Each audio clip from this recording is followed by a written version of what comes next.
तो आज से हम स्टार्ट करने वाले हैं BCK, business and commercial knowledge.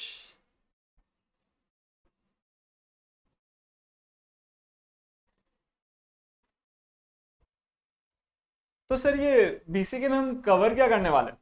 आप एक बार हमें इस सब्जेक्ट का एक बेसिक आइडिया तो दीजिए।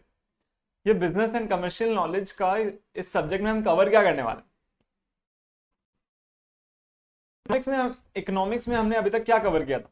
सर हमने इकोनॉमिक्स में जाना कि डिमांड कैसे इफेक्ट होता है, सप्लाई कैसे इफेक्ट होता है, प्रोडक्शन कैसे इफेक्ट होता है, कॉस्ट कैसे इफेक्ट होता है। सर हम प्रॉफिट मैक्सिमाइज करना चाहते हैं, लेकिन वो सारा हमने थियोरिटिकल वर्ड में देखा था। आपने अगर नोटिस किया होगा था, मैंने बार बार बोला था कि जो इकोनॉमिक्स के प्रिंसिपल है ना, वो थ्योरी बेस्ड है। मतलब एकदम एग्जैक्ट जो प्रिंसिपल्स हैं आप उसको रियल वर्ल्ड में अप्लाई नहीं कर सकते हो, थोड़े थियोरिटिकल कॉन्सेप्ट्स हैं। तो सर इकोनॉमिक्स में हमने पढ़ लिया कि थ्योरी, जो थियोरिटिकल कॉन्सेप्ट्स हैं वो हमने समझ लिया कि ह्यूमन, देखो ऐसा ऐसा सिचुएशन होगा तो ह्यूमन ऐसे अडेप्ट करेंगे, ऐसा हो सकता है। लेकिन जब तक उसका हम प्रैक्टिकल एप्लीकेशन नहीं सीखते हैं, वो तो हमारे कुछ काम नहीं आने वाली है। जब तक उस थ्योरी का प्रैक्टिकल एप्लीकेशन नहीं सीखते हैं, जैसे मान लीजिए मैंने आपको बता दिया कि यार देखो स्विमिंग करने के लिए आपको क्या करना है, वो लंबा सांस लेके पानी के अंदर जाना है, फिर इसे फ्लोट करना है, फिर हाथ पाँव घुमाना है, बस मैंने आपको थ्योरी समझा दी। मैंने बोला देखो अब आपको स्विमिंग आ गया। लेकिन जब तक मैं आपको नहीं बताऊंगा कि जब तक आप खुद पानी में उतरोगे नहीं, जब तक आप प्रैक्टिस नहीं करोगे, आपको पूरा इन रियल टर्म स्विमिंग थोड़ी आ जाएगा। तो वही यहाँ पे हुआ है हमारे साथ। तो अभी तक हमने थियोरी पढ़ा है कि ये देखो यार ऐसा ऐसा सिचुएशन है, यहाँ पे ऐसा होगा वैसा होगा, तो हमने पूरा थियोरी समझ लिया। लेकिन इसका प्रैक्टिकल एप्लीकेशन अभी समझना है। प्रैक्टिकल एप्लीकेशन समझने से पहले वाला स्टेप है, पहले हम वो जो प्रैक्टिकली कहाँ पे अप्लाई करने वाले हैं उसको समझें। मतलब ये प्रैक्टिकल एप्लीकेशन हम रियल इकोनॉमिक वर्ल्ड में अप्लाई करने वाले हैं। तो पहले इस इकोनॉमिक वर्ल्ड के बारे में तो जाने, इस इकोनॉमिक वर्ल्ड के बारे में जाने जहां पे हम इसको अप्लाई करने वाले हैं। तो वही है BCK। BCK आपको हेल्प करने वाला है ये इकोनॉमिक वर्ल्ड के टर्म्स, और इकोनॉमिक वर्ल्ड में कैसे चीजें ऑपरेट हो रही है, क्या क्या बिजनेस ऑर्गेनाइजेशंस हैं, फिर कहाँ से अपने को मदद मिल सकती है, फिर कैसे कंपनीज एग्जिस्ट करती है। ये सारा चीज कवर हुआ है BCK में। वो वर्ड ही है बिजनेस एंड कमर्शियल नॉलेज। तो वो आपको हेल्प करने वाला है, BCK आपको रियल इकोनॉमिक वर्ल्ड को समझने में हेल्प करने वाला है। तो जैसे हम समझेंगे बिजनेस एनवायरनमेंट क्या होता है, उसके बाद में क्या क्या forms of business organisation exist करती हैं, उसके बाद में फिर कौन कौन सी कंपनीज एग्जिस्ट कर रही हैं, उसके बाद में कौन कौन सी एंटिटीज से, मान लीजिए आपको बिजनेस स्टार्ट करना है तो कौन कौन सी एंटिटीज से आपको मदद मिल सकती है। और इकोनॉमिक्स में कुछ फाइनेंशियल जार्गन्स चलते हैं, मतलब कुछ टर्म्स चलते हैं, फाइनेंशियल टर्म्स जो सिर्फ इकोनॉमिक्स वर्ल्ड में ही चलते हैं। तो आप जब जनरल वर्ल्ड में जाके बात करोगे वो फाइनेंशियल टर्म्स को यूज करके, सब समझेंगे यार ये क्या भारी वर्ड्स यूज कर रहे हैं। तो वो टर्म्स का मीनिंग भी समझना है अपने को। वो टर्म्स आप रेगुलरली न्यूज़पेपर में सुनते हो, न्यूज़पेपर में आप देखते होगे, टीवी में सुनते होगे, लेकिन उसका रियल मीनिंग क्या है? तो ये सारी चीजें कवर होने वाली है बिजनेस एंड कमर्शियल नॉलेज में। ठीक है, तो कोई सवाल, कोई शक? गुड मॉर्निंग देव। तो कोई सवाल, कुछ क्वेश्चन, या फिर हम स्टार्ट कर सकते हैं? नो, तो जोश के साथ हम स्टार्ट करते हैं फिर। तो इससे पहले कि स्टार्ट करें, एक छोटा सा इंसिडेंट है जो आपके साथ शेयर करना है। आपने रिचर्ड ब्रांसन के बारे में कभी सुना है? हमने इकोनॉमिक्स के क्लास में एक दिन डिस्कस किया था। क्या आपने रिचर्ड ब्रांसन के बारे में सुना है क्या? बताइए ना। क्या आप लोगों ने रिचर्ड ब्रांसन के बारे में सुना है? क्या हो क्या गया आप लोगों को? बताइए तो। नो। ठीक है, सुन लेते हैं, सुन लेते हैं, देख लेते हैं कौन है रिचर्ड ब्रांसन।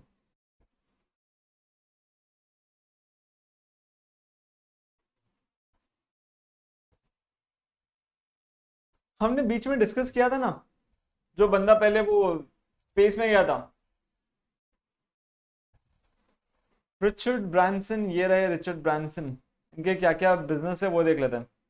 देखिए, वर्जिन रिकॉर्ड्स, उसके बाद में वर्जिन एयरवेज, उसके बाद में वो वर्जिन मोबाइल्स, उसके बाद में अभी उनका ये आ गया है ना, स्पेस में गए थे ये, स्पेस टूरिज्म में गए थे। वर्जिन गैलेक्टिक, वर्जिन गैलेक्टिक, ऐसे बहुत सारे हैं इनके, बहुत सारे हैं।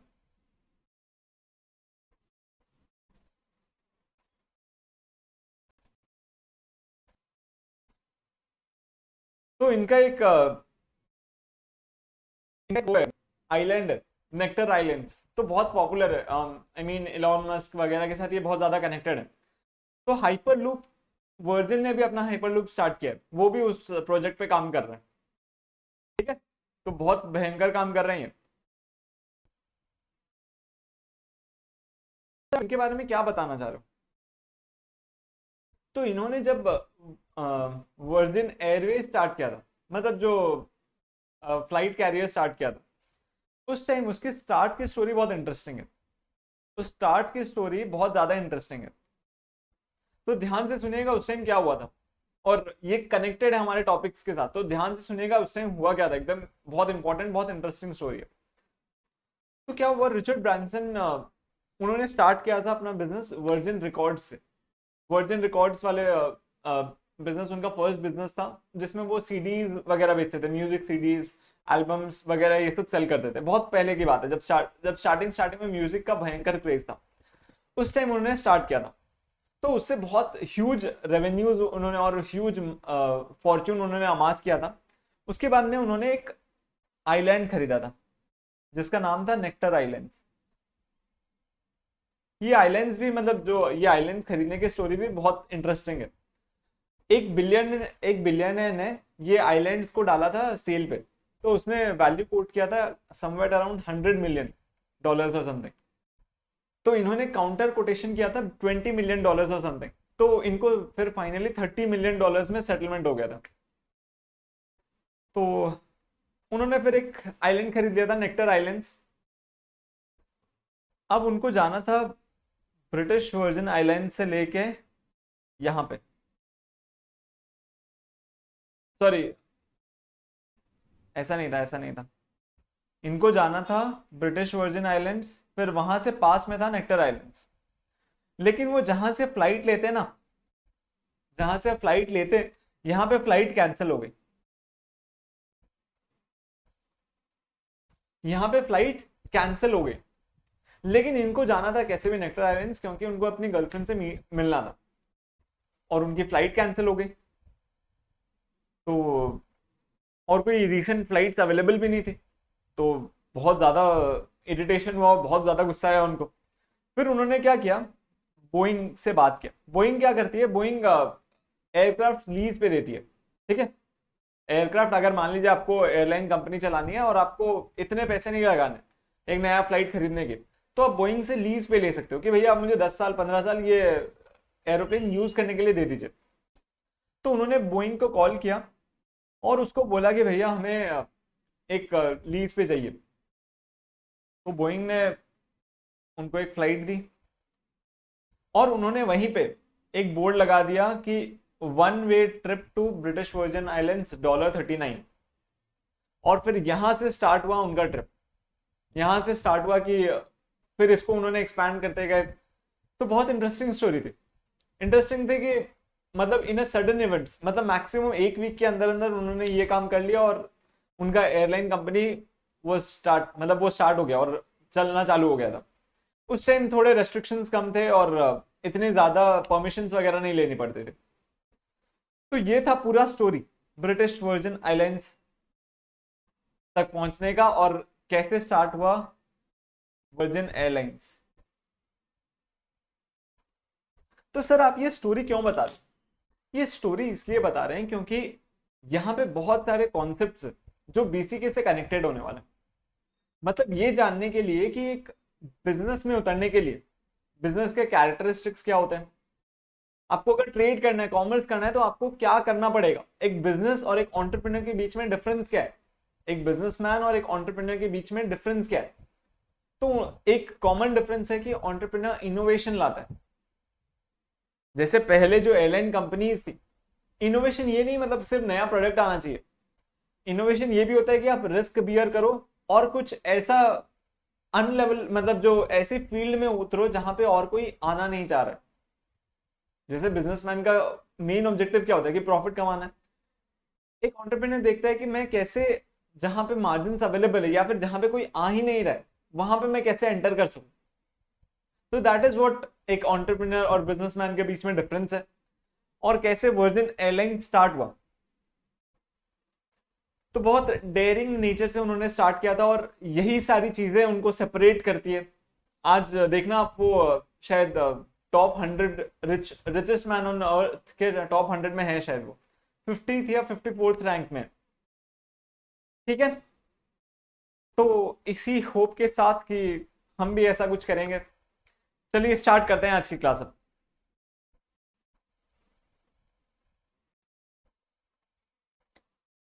अच्छा, मैं आपको पहले बता दूं कि हम पहले कैसे कवर करने वाले हैं सारे टॉपिक्स को, क्योंकि सर इसके आपने कोई बुक्स अवेलेबल नहीं कराई है, तो ये सारे टॉपिक्स हम कैसे कवर करने वाले हैं पहले मैं आपको वो बता देता हूँ, उसके बाद में हम टॉपिक स्टार्ट करेंगे। तो हम क्या करेंगे, इसके लिए इंस्टीट्यूट का मैट रेफर करेंगे,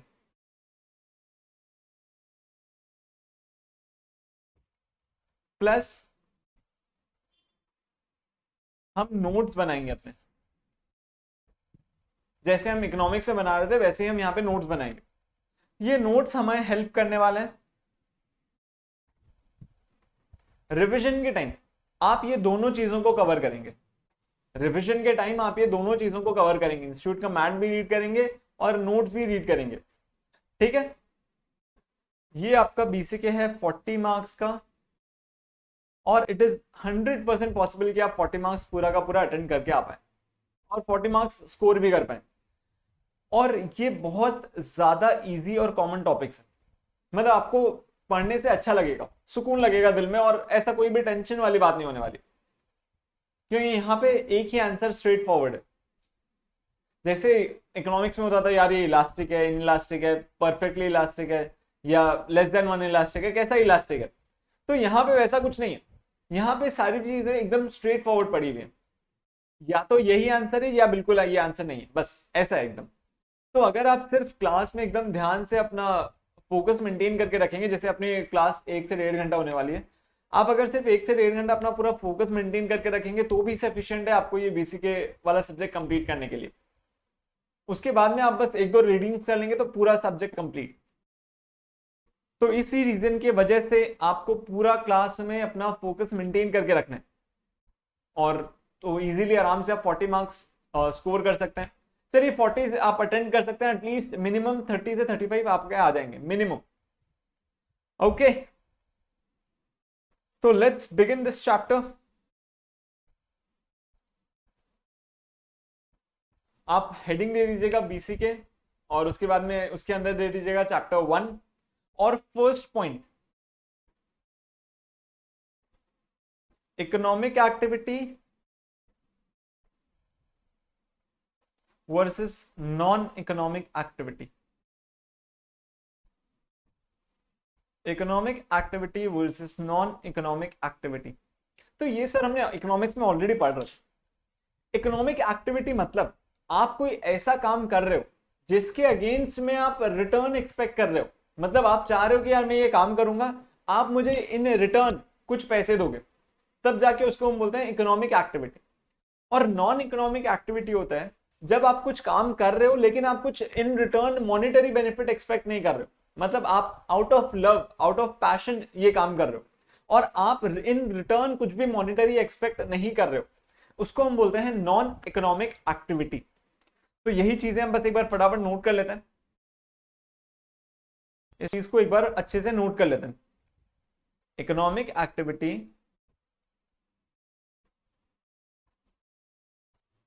refers to activity done in expectation of return in monetary value, मतलब हम इन रिटर्न कुछ मॉनिटरी वैल्यू एक्सपेक्ट कर रहे हैं। एग्जाम्पल, जैसे आप बिजनेस कर रहे हो, बिजनेस उसके बाद में आप एक एम्प्लॉय से बात कर लो, वो भी आपके लिए काम करता है और वो क्या एक्सपेक्ट करता है कि आप इन रिटर्न कुछ मॉनेटरी वैल्यू दोगे। ये हो गया economic activity. Non economic activity क्या होता है? आप जब कुछ काम करते हो और आप out of love, out of affection ये काम करते हो और आप इन रिटर्न कुछ भी मॉनेटरी वैल्यू नहीं सोच रहे हो। Non economic activity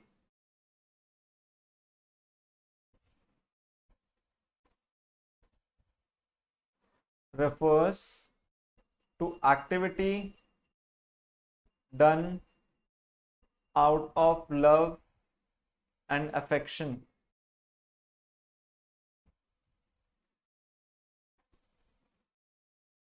We don't expect any monetary benefit out of it.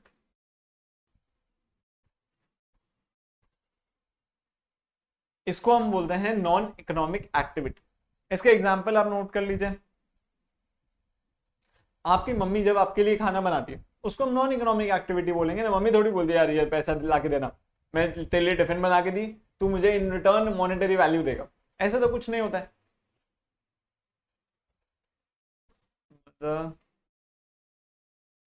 Making food for her children, ये नॉन इकोनॉमिक एक्टिविटी है। ठीक है, तो ये हमने ऑलरेडी डिस्कस कर रखा था। आपने यहां ये नोट कर लिया है।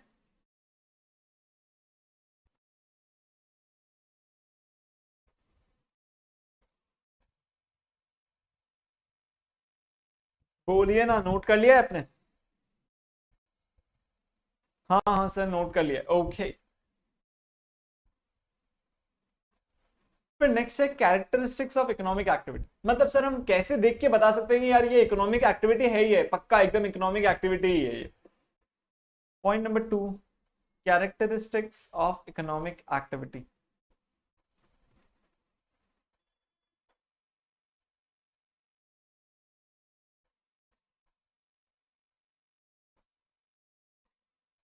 ऐसी क्या चीजें हैं जो इकोनॉमिक एक्टिविटी को सेपरेट करती है नॉन इकोनॉमिक एक्टिविटी से? उसको हम बोलते हैं कैरेक्टरिस्टिक्स ऑफ इकोनॉमिक एक्टिविटी। तो सबसे पहला और इंपॉर्टेंट पॉइंट है कि सर इकोनॉमिक एक्टिविटी से इनकम आना चाहिए। हम इन रिटर्न कुछ एक्सपेक्ट कर रहे हैं उसे। हम अगर कोई के लिए कुछ काम करके दे रहे हैं, हम एक्सपेक्ट कर रहे हैं वो हमें इन रिटर्न मॉनेटरी वैल्यू में पेमेंट देगा। तो सर इकोनॉमिक एक्टिविटी ना इनकम जनरेटिंग होती है, इनकम जनरेटिंग। अगर हम किसी के लिए कुछ काम करके दे रहे हैं, हम एक्सपेक्ट कर रहे हैं सामने वाला हमें इन रिटर्न कुछ मॉनेटरी बेनिफिट देगा, तभी जाके हम उसके लिए इकोनॉमिक एक्टिविटी करने वाले हैं। It should be productive in nature.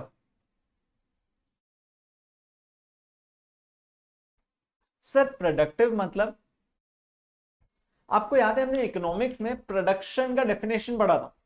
आपको याद है हमने इकोनॉमिक्स में प्रोडक्शन का डेफिनेशन पढ़ा था। तो एक बार मुझे बता सकते हैं क्या क्या जो ट्रेडर्स होते हैं वो भी प्रोडक्शन कर रहे हैं इकोनॉमिक्स में? क्या जो ट्रेडर्स होते हैं वो भी प्रोडक्शन कर रहे हैं इकोनॉमिक्स में? बताइए ना। जो ट्रेडर्स हैं वो भी क्या इकोनॉमिक्स में प्रोडक्शन कर रहे हैं क्या, या नहीं कर रहे हैं?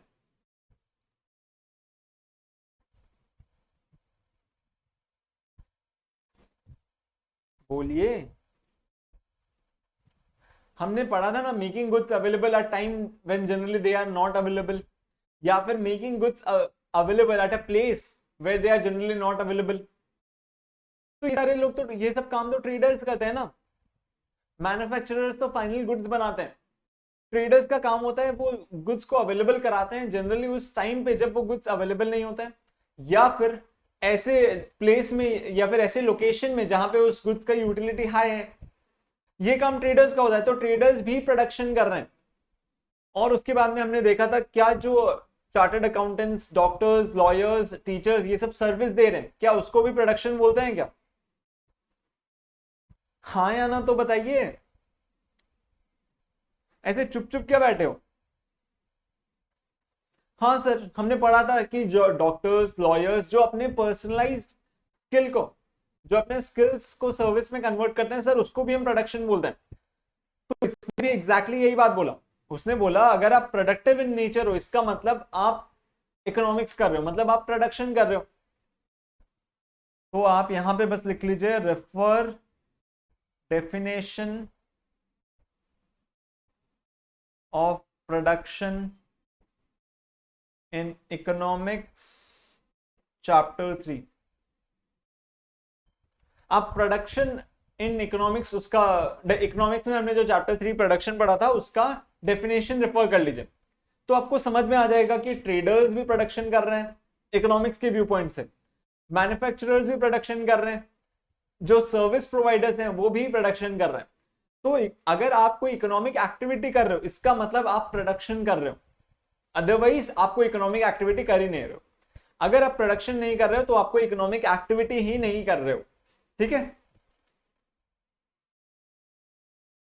It is productive in nature. उसके बाद में it is consumption can also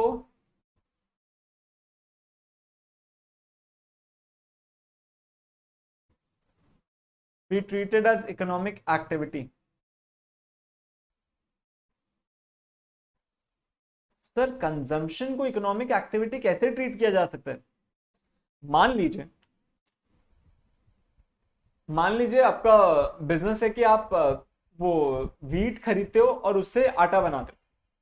आप वीट खरीदते हो और उससे आटा बना के सेल करते हो। तो आप वो वीट को कंज्यूम कर रहे हो ना, आप वो वीट को अपने फैक्ट्री में कंज्यूम कर रहे हो, तभी तो आपका आउटपुट निकल रहा है ये फ्लोर, मतलब आटा मैदा ये सब चीजें।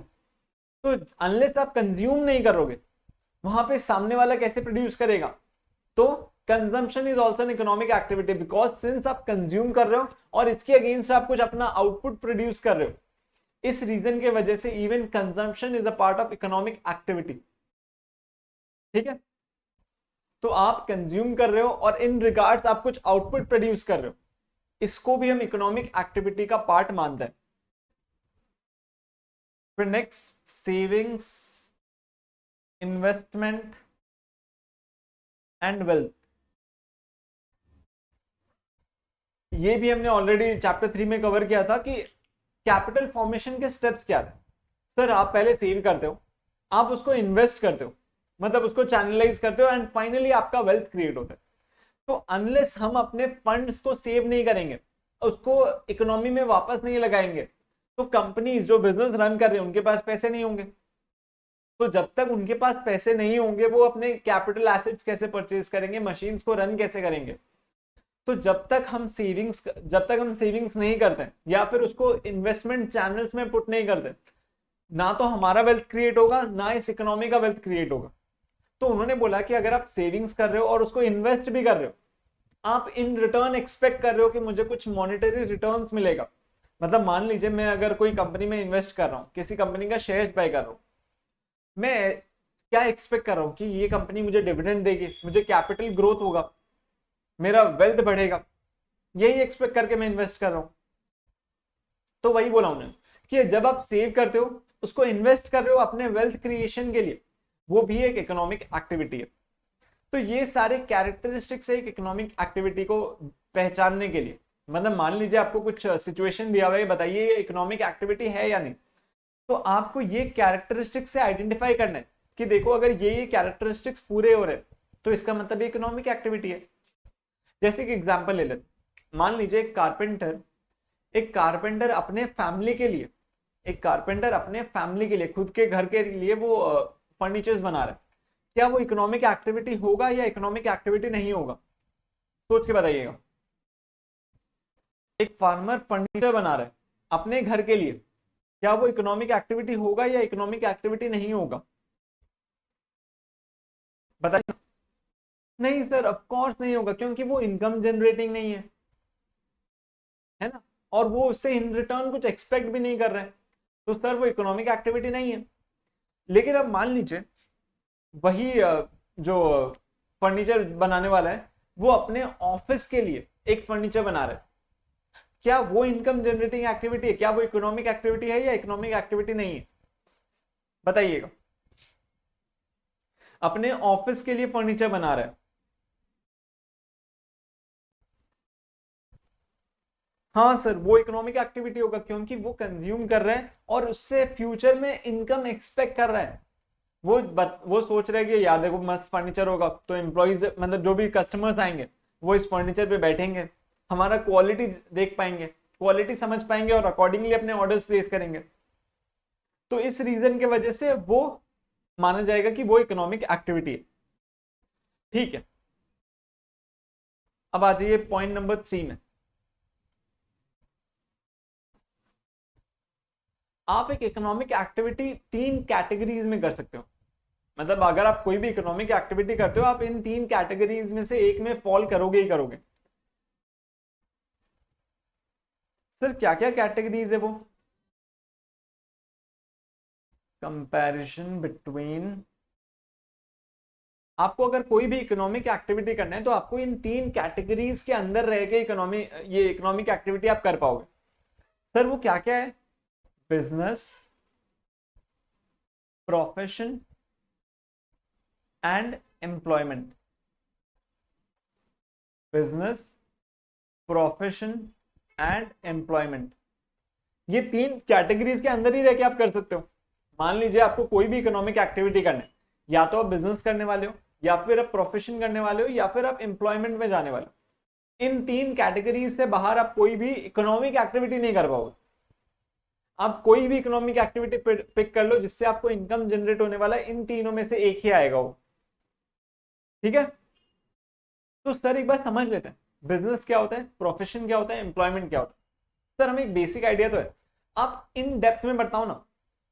तो एक बार पहले बेसिक्स डिस्कस कर लेते हैं, उसके बाद में इन डेप्थ में चलते हैं। आप मुझे बताइएगा ये बिजनेस है, प्रोफेशन है, या फिर एम्प्लॉयमेंट है। ठीक है, आप मुझे सोच के बताइएगा। तो क्या हुआ, एक ये मिस्टर ए हैं, तो इन्होंने सीए क्लियर किया। ये मिस्टर ए हैं, mister A, CA mister A, इन्होंने सीए कंप्लीट किया, तो बहुत गर्व की बात है उनके लिए। और इसके बाद में उन्होंने प्लान किया कि मैं एक सीए फर्म खोलूंगा, एक सीए फर्म खोलूंगा और वहां पे मैं प्रैक्टिस करने वाला हूं। तो बताइए क्या ये बिजनेस है या प्रोफेशन है या एम्प्लॉयमेंट है? आपके एक बार हिसाब से एक बार बताइए, हम फिर इन डेप्थ में डिस्कशन करेंगे। आपको क्या लगता है, प्रोफेशन है, बिजनेस है, या फिर एम्प्लॉयमेंट में?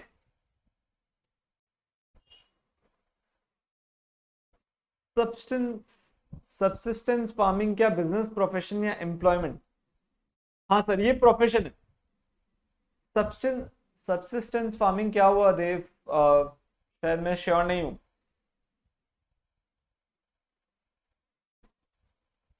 देव में शायद आपका क्वेश्चन नहीं समझ पाया, आप एक बार रिपीट करेंगे क्वेश्चन को?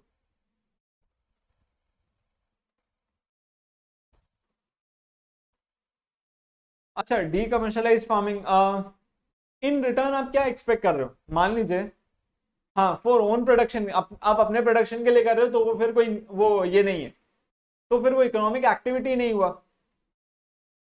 ठीक है, वो फिर इकोनॉमिक एक्टिविटी नहीं हुआ, वो तो फिर नॉन इकोनॉमिक एक्टिविटी हो गया। कि ये मिस्टर ए अगर सीए प्रैक्टिस करना चाह रहे हैं, सर ये बिजनेस होगा या प्रोफेशन होगा या एम्प्लॉयमेंट होगा, तो आप सबने बोला था कि ये प्रोफेशन होगा और आप सबने करेक्ट आंसर दिया। अब इन्होंने और एक ऑप्शन सोचा कि यार ये सब प्रैक्टिस प्रैक्टिस सेटअप नहीं करके मैं क्या करता हूँ, एक कंपनी मान लीजिए इन्फोसिस में जाके मैं जॉब करना चाहता हूँ। तो ये तो सर ऑफकोर्स एम्प्लॉयमेंट है, ये तो सर आप पूछो ही मत। या फिर उन्होंने प्लान किया कि यार एम्प्लॉयमेंट में क्यों जाए, प्रोफेशन में भी क्यों जाए, उन्होंने प्लान किया कि हम एक बिजनेस सेटअप कर लेते हैं। मान लीजिए हम टी शर्ट्स का बिजनेस करेंगे,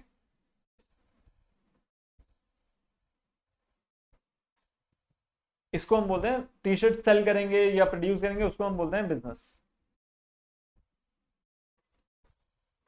तो सर एक बेसिक आइडिया तो हमें पहले से पता था, आपने एक्स्ट्रा कुछ नहीं बताया। बिजनेस क्या होता है, प्रोफेशन क्या होता है, एम्प्लॉयमेंट क्या होता है। तो हम एक बार इन डेप्थ समझ लेते हैं कि बिजनेस क्या है, प्रोफेशन क्या है और एम्प्लॉयमेंट क्या है। रिस्क किस में ज्यादा होता है, रिवॉर्ड्स किस में बेटर होता है, स्टेबिलिटी किस में ज्यादा है, और लीगल कंप्लायंसेस कैसे कंप्लाई होते हैं, ठीक है, वो सारी चीजों को हम एक टेबल के व्यू पॉइंट में डिस्कस कर लेंगे। तो एक कंपैरिजन टेबल ड्रॉ कर लेते हैं। स्केल कहाँ गया यहाँ पे?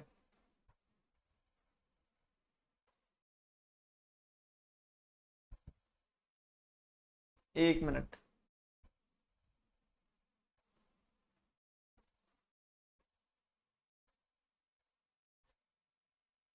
हाँ,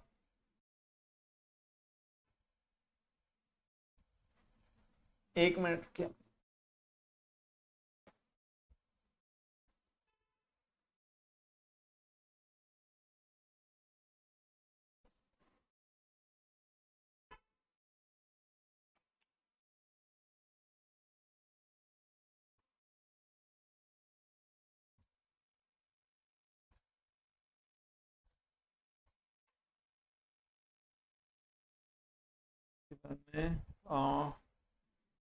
पर्टिकुलर्स,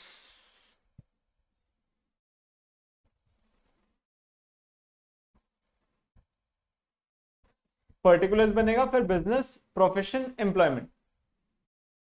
यहाँ पे आ गया बिजनेस के लिए,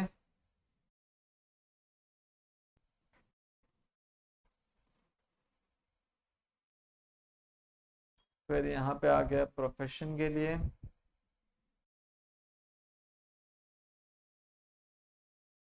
ठीक है।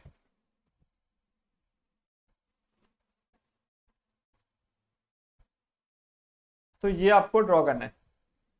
यहाँ पे लिख दीजिए पर्टिकुलर्स। पर्टिकुलर्स थोड़ा सा छोटा बना लीजिएगा और बिजनेस, प्रोफेशन, एम्प्लॉयमेंट इसके लिए थोड़ा सफिशिएंट स्पेस छोड़ दीजिएगा। Business, profession, employment. तो सबसे पहले तो इनका मीनिंग लिख लेते हैं सर, कि ये क्या मीन क्या करते हैं। बिजनेस का मतलब क्या होता है, प्रोफेशन का मतलब क्या होता है, एम्प्लॉयमेंट का मतलब क्या होता है।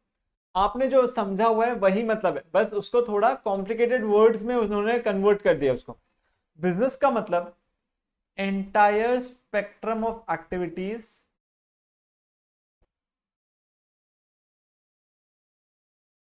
लिख लीजिए, फिर मैं आपको समझा रहा हूं। Entire spectrum of activities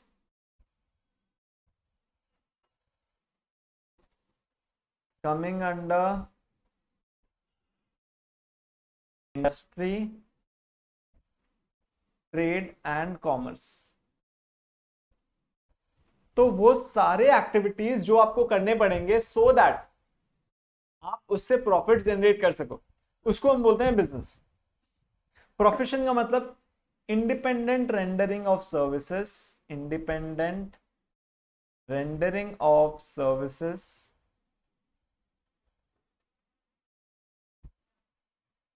of specialised nature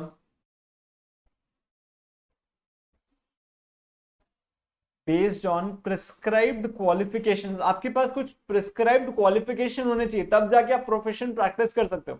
ऐसे नहीं कोई रैंडमली आ गया खड़ा हो गया यार अब मैं भी प्रोफेशन करूंगा, ऐसा नहीं है। आपके पास कुछ प्रिस्क्राइब्ड क्वालिफिकेशन होना चाहिए, मतलब हाँ भाई अपने पास सीए या फिर अपने पास सीएस या सीएमए का डिग्री है, तब जाके आप प्रोफेशन में जा सकते हो। और services on specialised nature based on prescribed qualifications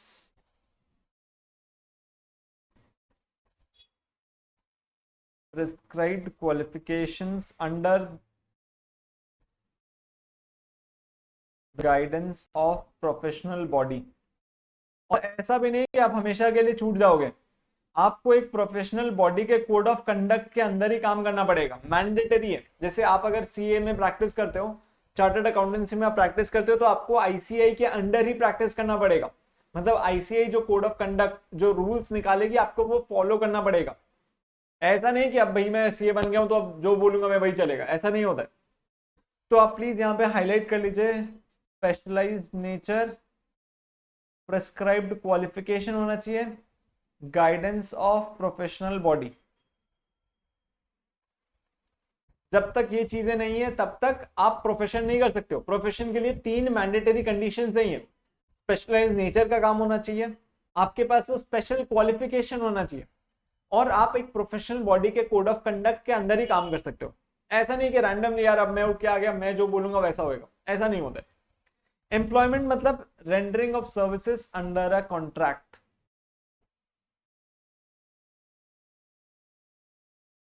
contract के अंदर अपने सर्विसेज परफॉर्म करते हो और उसके अगेंस्ट में आपको अपनी सैलरी या वेजेस मिल जाते हैं। Rendering of services under a contract.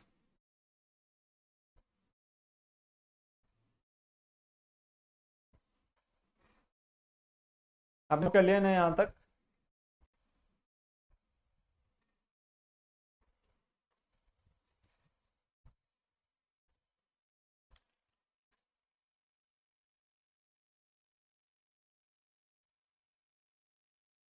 फिर next point, mode of establishment.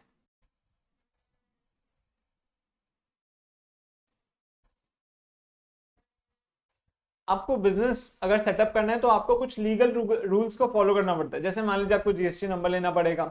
अगर आपको एक कंपनी एस्टैब्लिश करनी है तो आपको कंपनी एस्टैब्लिश करना पड़ेगा, या फिर आपको एलएलपी एस्टैब्लिश करना है तो आपको एलएलपी एस्टैब्लिश करना पड़ेगा। फिर आपको म्युनिसिपल बॉडी से परमिशन लेना पड़ता है। तो बहुत सारे रूल्स रेगुलेशंस से गुजरने के बाद में जाके आप अपना बिजनेस सेटअप कर पाते हो। तो यहाँ पे rules and regulations to be complied to set up business। लेकिन प्रोफेशन में आप एग्जाम क्लियर कर लो और अप्लाई कर लो, आपको अपना सर्टिफिकेट मिल जाता है। जैसे मान लीजिए आपको अगर सीए में प्रैक्टिस करना है, चार्टर्ड अकाउंटेंसी में प्रैक्टिस करना है, तो आपको एक सीओपी चाहिए होता है, सर्टिफिकेट ऑफ प्रैक्टिस। तो आप क्या करते हो, पहले आप डिग्री ले लो अपना, जैसे आप सीए बन जाओगे, उसके लिए सीए बनना मैंडेटरी है। सीए बन जाओ, उसके बाद में आप इंस्टीट्यूट को लिखो कि यार भैया मुझे प्रैक्टिस करना है, तो वो आपको एक सीओपी दे देता है। बस उसके बाद में आप स्टार्ट कर सकते हो। तो मोड ऑफ एस्टैब्लिशमेंट यहाँ पे क्लियर एक professional exams and apply for certificate of practice. और एम्प्लॉयमेंट में आप बस जाके एम्प्लॉय से बात कर लो, क्लियर इंटरव्यू, इंटरव्यू क्लियर कर लो, आप अपना काम स्टार्ट कर सकते हो। फिर third point, source of livelihood. Business वाले के पास पैसे कहां से आते हैं? सर बिजनेस वाला प्रॉफिट अर्न करता है। एक प्रोफेशन वाले के पास, वहां उसके पास पैसे कहां से आते हैं? सर वो फीस अर्न करता है। और एम्प्लॉयज के पास, सर उसके पास सैलरी आती है, सैलरी। उसके बाद में पॉइंट नंबर 4, प्रेस्क्राइब्ड क्वालिफिकेशन। क्या आपको बिजनेस करने के लिए कोई भी क्वालिफिकेशन चाहिए क्या? नहीं नहीं यार, ये अगर आप क्वालिफिकेशन है तभी जाके आप इस बिजनेस में एंटर कर सकते हो, ऐसा है? या फिर सर आपके पास अगर पैसे है आप बिजनेस में एंटर कर सकते हो? तो सर बिजनेस करने के लिए कोई भी प्रेस्क्राइब्ड क्वालिफिकेशन नहीं चाहिए, निल। और लेकिन अगर आपको प्रैक्टिस करनी है तो उसके लिए आपको प्रेस्क्राइब्ड क्वालिफिकेशन चाहिए, प्रोफेशनल क्वालिफिकेशन, प्रोफेशनल डिग्री चाहिए अपने को। और अगर आपको एम्प्लॉय बनना है तो उसके लिए जैसा एम्प्लॉयर बोलेगा वो डिग्री आपको चाहिए, as required by the employer. जैसे आपको बोलेगा एम्प्लॉयर कि मुझे सीए चाहिए तो आपको सीए की डिग्री चाहिए, उसको वो बोलेगा मुझे सीएस की डिग्री चाहिए तो आपको सीएस की डिग्री चाहिए, वो बोलेगा मुझे सीएफए की डिग्री चाहिए तो आपको सीएफए की डिग्री चाहिए। तो जैसा डिग्री वो बोलेगा आपको वो डिग्री लेनी पड़ेगी, तब जाके आपको एम्प्लॉयमेंट मिलेगा। फिर फिफ्थ पॉइंट, एथिकल गाइड। मतलब बिजनेस में एथिक्स मेंटेन करना, मतलब एथिक्स मतलब अपने मोरल वैल्यूज को सपोर्ट करना। तो बिजनेस में वो डिसीजन बिजनेसमैन के ऊपर है, उसको एथिकल वैल्यूज को फॉलो करना है या एथिकल वैल्यूज को फॉलो नहीं करना। मान लीजिए जैसे उसके पास एक ऐसी सिचुएशन आए जब वो टैक्सेस बचा सकता है इलीगल मीन से, अब उसके ऊपर है कि वो डिटरमाइन करेगा कि यार मैं बिजनेस एथिकल वे से करना चाहता हूं या अनएथिकल वे से करना चाहता हूं, ठीक है, ये बिजनेसमैन डिसाइड करता है। The management oblique business owner decides. लेकिन प्रोफेशन में भी ऐसा पॉसिबल है, लेकिन गाइडेंस यहां पे प्रोफेशनल बॉडी की होती है। तो प्रोफेशनल बॉडी कंडक्ट करती है, professional body regulates and conducts ethical practices. और एम्प्लॉयमेंट में तो भैया वो एम्प्लॉय ही, एम्प्लॉयर एम्प्लॉय पे कंट्रोल रखता है।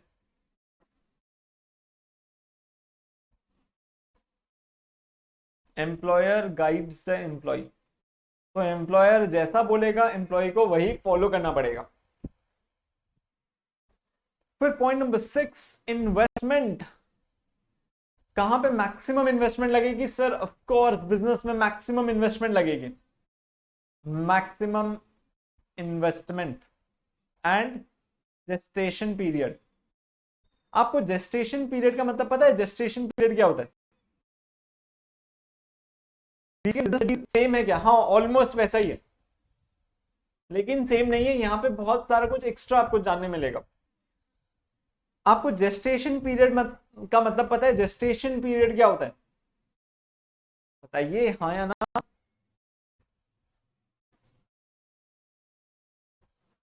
जेस्टेशन पीरियड, तो जेस्टेशन पीरियड का मतलब होता है कि आपको कितना टाइम लग रहा है सो दैट आप अपना प्रोडक्ट को मार्केट में ले जा सकते हैं। मतलब आपको अपने प्रोडक्ट को रेडी करने के लिए, अपने डिस्ट्रीब्यूटर नेटवर्क को रेडी करने के लिए कितना टाइम लग रहा है, उसको हम बोलते हैं जेस्टेशन पीरियड। तो आप जब एक बिजनेस सेटअप करते हो, आपको इनिशियल पीरियड, जो सेटअप पीरियड, जब आपको रिटर्न्स आना चालू होएगा, वो थोड़ा लंबा पीरियड होता है। लेकिन प्रोफेशन में आपका इन्वेस्टमेंट भी कम है, मीडियम, मतलब आपको क्या चाहिए? मैक्सिमम एक ऑफिस स्पेस चाहिए और कुछ टेबल्स वगैरह चाहिए, बस उतना ही है। Low to medium investment, low gestation period. यहां पे जेस्टेशन पीरियड भी बहुत लो है। एंड फाइनली एम्प्लॉयमेंट में यहां पे तो भैया कोई भी जेस्टेशन पीरियड नहीं है और इन्वेस्टमेंट भी नहीं है। Nil investment and no gestation period. आप जैसे ही काम स्टार्ट करते हो आपको अपना पैसा मिलना चालू हो जाता है। 7 point, certainty of income.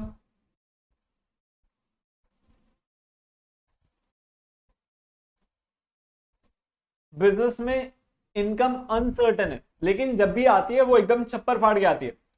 Uncertain and depends on business cycle.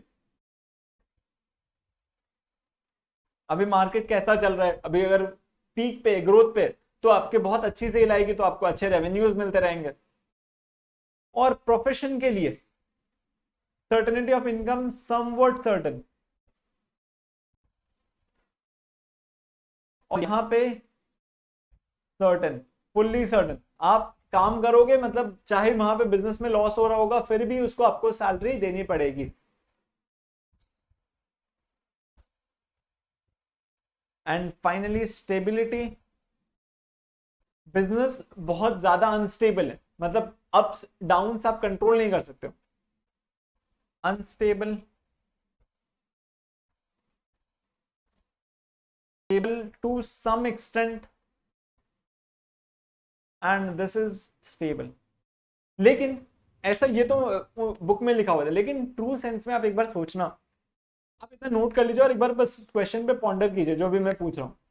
True sense में सोचिएगा, हमें सेफ लग रहा है कि भैया एम्प्लॉयमेंट सेफ, एकदम बहुत सेफ है सर, कोई टेंशन की बात ही नहीं है, इनकम सर्टन है, इनकम पक्का पता है आएगा ही आएगा सर, ज्यादा मेहनत नहीं है और हमें गाइड करने के लिए अवेलेबल है। लेकिन आप सोचना, आपको अगर इनिशियल लेवल्स में ग्रोथ चाहिए तो you have to start a business.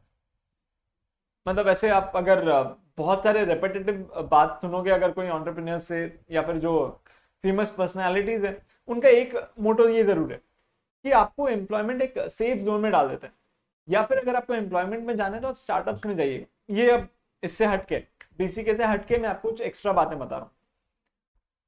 ऐसा क्यों सर? तो इनिशियल लेवल्स में आप सोचो, आपको वो अनस्टेबिलिटी, मतलब आपको जो लर्निंग कर्व है वो बिजनेस में बहुत हाई होता है। आपको मतलब बहुत सारी चीजें जानने मिलेगी, आपको ग्राउंड लेवल ऑपरेशंस जानने मिलेगा, जो सारी चीजें मोस्ट प्रोबेबली प्रोफेशन में या फिर बिजनेस में या फिर एम्प्लॉयमेंट में पॉसिबल नहीं।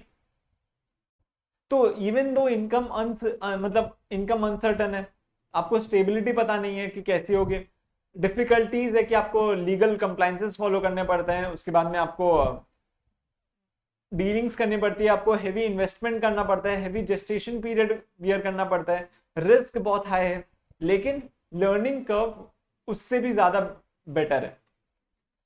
ठीक है, तो इतना ही था आज के लिए। हमने आज क्या क्या किया एक बार मैं आपके साथ फटाफट डिस्कस कर लेता हूँ। तो सर सबसे पहले हमने जाना economic activity, non economic activity क्या होता है। उसके बाद में हमने डिस्कस किया इकोनॉमिक एक्टिविटी के कैरेक्टरिस्टिक्स क्या है। फिर हमने डिस्कस किया बिजनेस क्या होता है, प्रोफेशन क्या होता है, एम्प्लॉयमेंट क्या होता है। बिजनेस में हमने एक चीज लिखी थी, एंटायर स्पेक्ट्रम ऑफ एक्टिविटीज। इसका मतलब आप जब बिजनेस करते हो आपको क्या क्या चीज ध्यान में रखना पड़ेगा। मान लीजिए आपने प्लान किया कि सर हमें टी शर्ट्स बेचने, हम टी शर्ट्स मंगाएंगे, उस पर प्रिंट करेंगे और सेल करेंगे। तो आपको देखना पड़ेगा कि टी शर्ट्स मेरे पास कैसे पहुंचेगी, तो सप्लाई चेन मैकेनिज्म्स, मतलब मेरे सप्लायर्स कैसे होंगे। उसके बाद में आपको इसका प्रिंटिंग देखना पड़ेगा कि प्रिंटिंग आप खुद करोगे या फिर आउटसोर्स करने वाले हो, कैसे प्रिंटिंग करवाने वाले हो। फिर इसको सेल करने के लिए आपको मार्केटिंग एंड डिस्ट्रीब्यूशन देखना पड़ेगा। उसके बाद में आपको साथ साथ में आपका टेक्निकल एस्पेक्ट देखना पड़ेगा कि मेरी वेबसाइट बननी चाहिए, कैसी वेबसाइट बनेगी। उसके बाद में कौन कौन से एम्प्लॉयज को मैं कैसे हायर करूंगा। फिर फाइनेंस मैनेजमेंट, मतलब मैं डेटर से पैसे कब लूंगा और अपने सप्लायर्स को पैसे कब दूंगा। तो ये सारी, ये एंटायर गैमेट ऑफ एक्टिविटीज आपको मैनेज करनी पड़ती है बिजनेस में। यही चीज उन्होंने यहाँ पे लिखी है, entire spectrum of activities coming under industry, trade and commerce. ये सारी चीजें जब आप हैंडल करते हो उसको हम बिजनेस के अंदर में काउंट कर दें। ठीक है,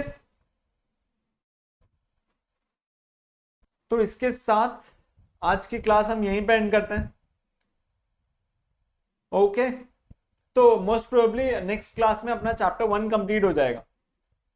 okay, thank you so much, hope you had a wonderful class, thank you, have a wonderful day, thank you so much.